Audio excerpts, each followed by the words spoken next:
মোৰ সকলো দৰ্শকলৈ মই নমস্কাৰ জনালোঁ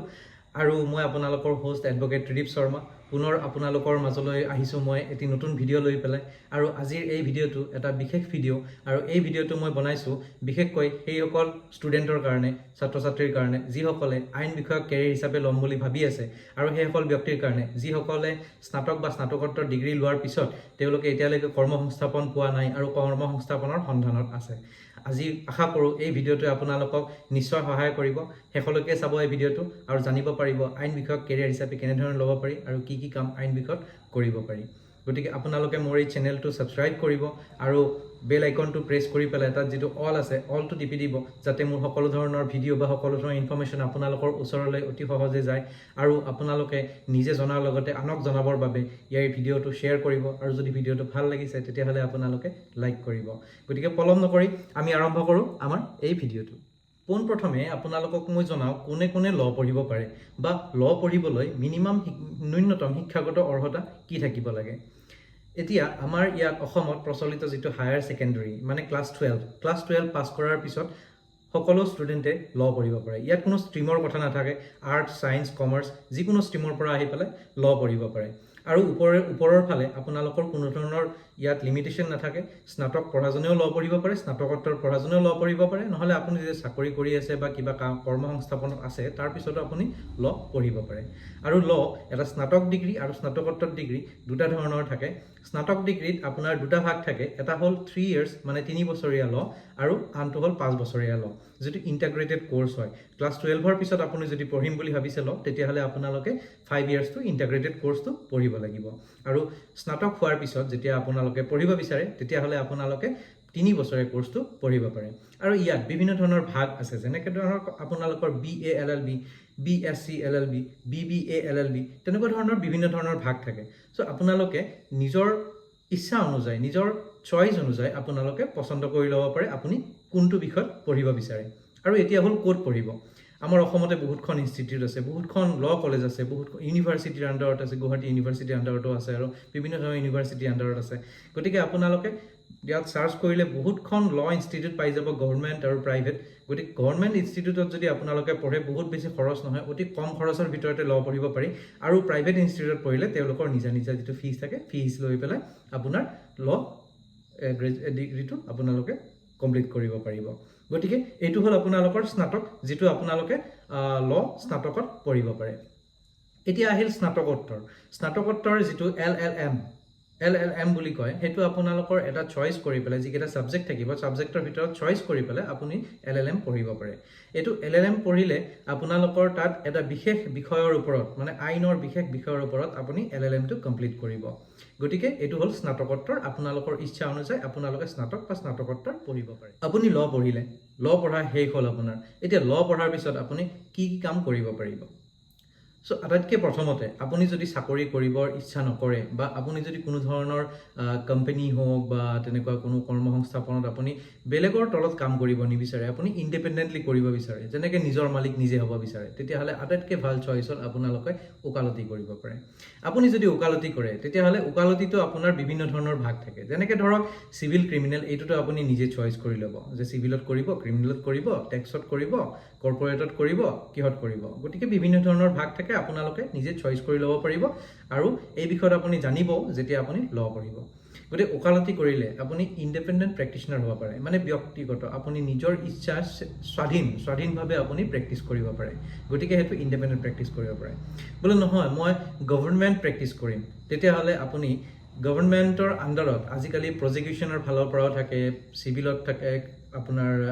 গভৰ্ণমেণ্ট প্লিডাৰ হিচাপত থাকে আৰু ক্ৰিমিনেলত আপোনাৰ পাব্লিক প্ৰজিকিউটৰ থাকে আৰু এতিয়া নতুনকৈ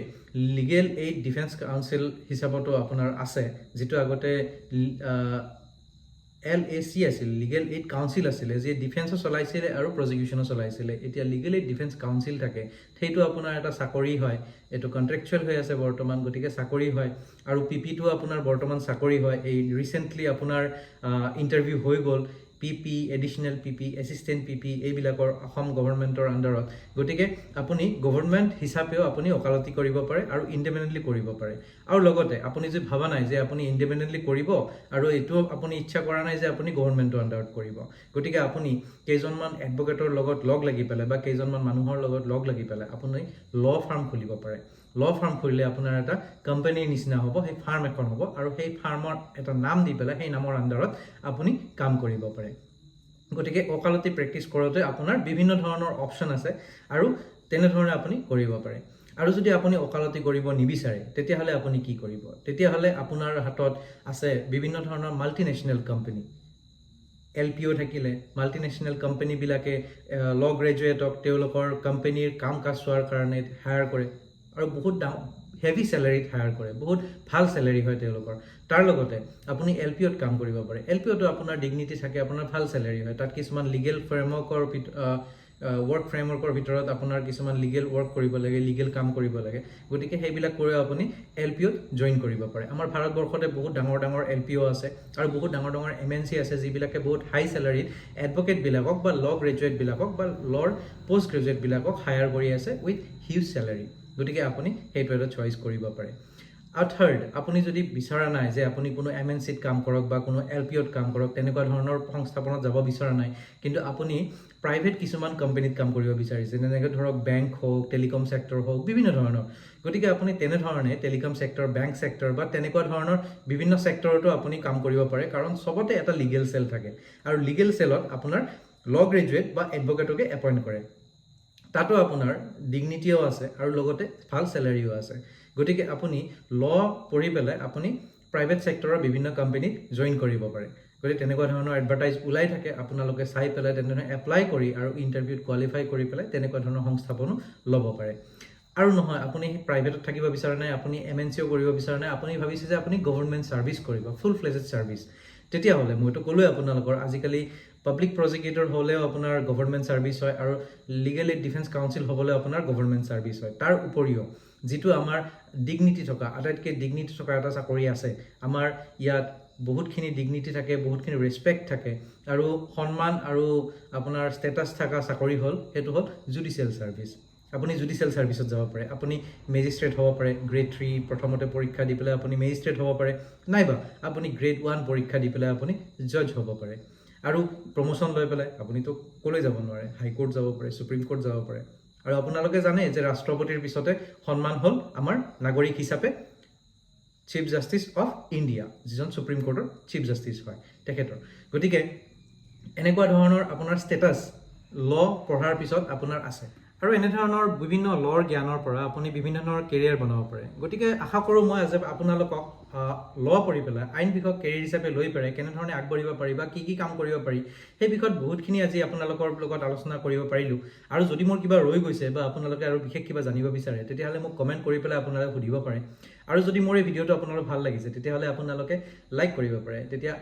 মোৰ অলপ উৎসাহ বাঢ়িব আপোনালোকৰ ওচৰলৈ আৰু নতুন নতুন ভিডিঅ' আনিবলৈ। আৰু মোৰ এই চেনেলটো আপোনালোকে ছাবস্ক্ৰাইব কৰিব, তেতিয়া ছাবস্ক্ৰাইব কৰিলে মই বনোৱা যিকোনো কণ্টেণ্টছ আপোনালোকৰ ওচৰলৈ অনায়াসে আহি যাব। গতিকে বহুদিনৰ বিৰতিৰ পিছত আজি মই পুনৰ আপোনালোকৰ মাজলৈ আহিছোঁ। আশা কৰোঁ মই আপোনালোকৰ মাজত কণ্টিনিউ এনেকৈ থাকিব পাৰিম আৰু নতুন নতুন কণ্টেণ্টছ, নতুন নতুন ভিডিঅ' আপোনালোকৰ মাজলৈ আনিব পাৰিম। তাৰে আশা কৰি পেলাই আপোনালোকৰ সুস্বাস্থ্য কামনা কৰি পেলাই মই আজি আপোনালোকৰ মাজৰ পৰা বিদায় মাগিছোঁ। ধন্যবাদ।